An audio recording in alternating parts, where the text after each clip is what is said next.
So let's talk about a few dislikes that I have on the new 2024 Toyota Tacoma.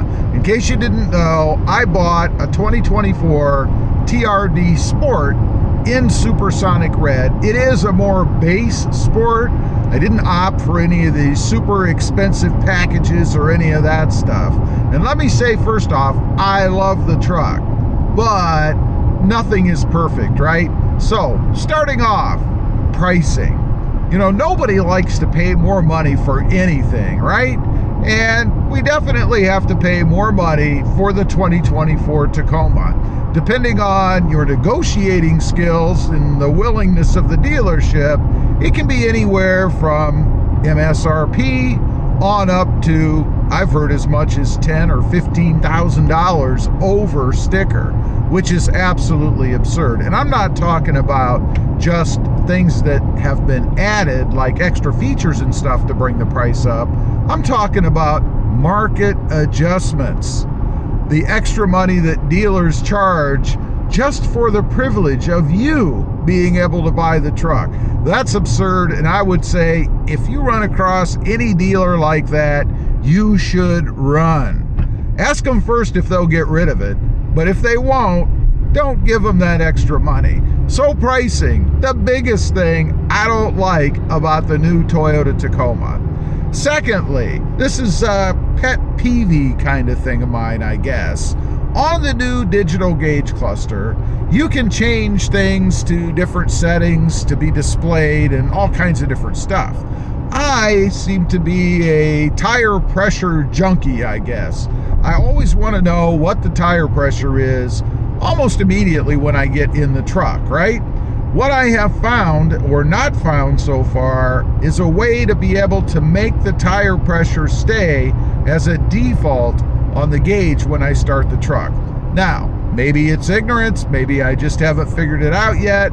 I'm not really sure, but it's a little frustrating on my part that every time I get in the truck, I have to run through the settings, which is pretty darn simple to be honest, but I just wish it would stay there as a default. Number 3, the drive mode. There are 3 different drive modes in this truck. You've got standard, sport, and eco, all of which are pretty darn quick, pretty darn peppy to drive in. But I like to drive in sport.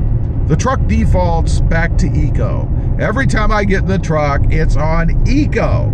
It's kind of like that tire pressure thing, right? I'd like to set it and forget it. Just leave it where I had it. Don't go back to the default setting. Eco is just fine, but I like that extra oomph that I get out of the sport setting. Just a little pet peeve thing of mine once again. Next up, auto stop. It depends on what trim level you have. If you have a 2-wheel drive, which is what I have, or a non-manual, you're gonna get auto stop. I can't stand auto stop. Now, fortunately, Toyota did give us a button down there to push to deactivate auto stop. I don't know why manufacturers, Porsche does this right. In a Porsche, you can click the button one time and it stays there. It should be that way in every vehicle with auto stop. Why doesn't it allow me to hit that button to turn it off and then it just remembers the last setting? It just stays there. I always forget, I'm driving somewhere, I pull up to a stop, and auto stop kicks in. So I gotta hit the button. Again, it's one of those little minor things. I mean, honestly, how much effort does it take to reach down there and push that button? Not much, but it's like somebody nagging you all the time, right? It just becomes one of those things that becomes annoying after a while. It should stay the way that you put it. I wish they didn't have it at all, and I guess if I'd have bought a 4x4 or even a manual transmission, I wouldn't have it and I wouldn't have to deal with it. Scratching mosquito bites right now. My garage is full of mosquitoes. Originally, I had planned on doing this video in the garage, but after standing out there in the sweltering heat, it's 9:41 in the morning and it's 90 degrees and humid here. Anyway, auto stop. Can't stand it. One of my big dislikes about the 2024 Tacoma, at least the trim level that I have. Next up, the spare tire. what is Toyota doing? You know, they used to give us a regular spare tire in the back. You know, you got to jack it down, jack it up, all that stuff, which was fine. I liked the peace of mind of having a spare tire. However, Toyota has now gone the way of everybody else and given us a donut. One of those nasty, ugly looking temporary tires that you're only supposed to drive up to a certain speed for a certain period of time. And you know, the one thing I wonder about with those donuts, are they really throwaways? I mean, after you use them once, let's say you've got to drive, I don't know, several miles before you can get to a shop or somewhere to repair the tire that you replaced with it. Are you supposed to replace that temporary spare as well? I mean, look at them. They are cheapo, thin-looking tires. They'll get you out of a jam, and don't get me wrong, it's better than nothing. You know, I've had other vehicles recently that have no spare tire.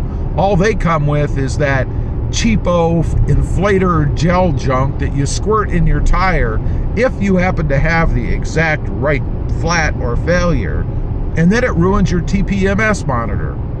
So I am happy that we have something, and at least Toyota didn't get rid of it altogether, but it would have been nice to have a normal full-size spare. And I know some of you might be thinking, well, you put different tires on the truck. Could you use it anyway? And I could. It all depends on what size tires you replace the OEMs with, right? It just so happens that I can use that donut tire with my aftermarkets, but still, it would be nice if it was a full-size spare tire. Lastly, and this is, again, kind of a pet peeve thing of mine, but Toyota seems to be throwing in this spray-in bed liner as a more standard option that you get to pay for. It's an add-on that they're just doing. And I'm pretty sure it comes from the factory this way, because the job is done so well that I can't believe they're doing it at port or as an aftermarket feature. But why do we have a spray-in bed liner on a plastic composite bed? It doesn't make any sense to me. It seems completely unnecessary. And of course, a waste of money that if the truck comes that way, unless you can negotiate it out, you're going to pay for. It just doesn't make sense to me. I have a mat in the back of my truck. A mat is all that you need. If Toyota is going to force feed you anything, it should be a bed mat, because even with that spray-in bed liner, it's still slippery back there. Just makes no sense to me. Anyway, those are a few things that I don't like about the new Toyota Tacoma. And honestly, I'm being a bit nitpicky here. I love the truck. I think it definitely is a step up from where I was before. Leave a comment. Let me know if any of those things bother you. I'd be curious to know. Thanks for watching. Stay safe out there. Bye.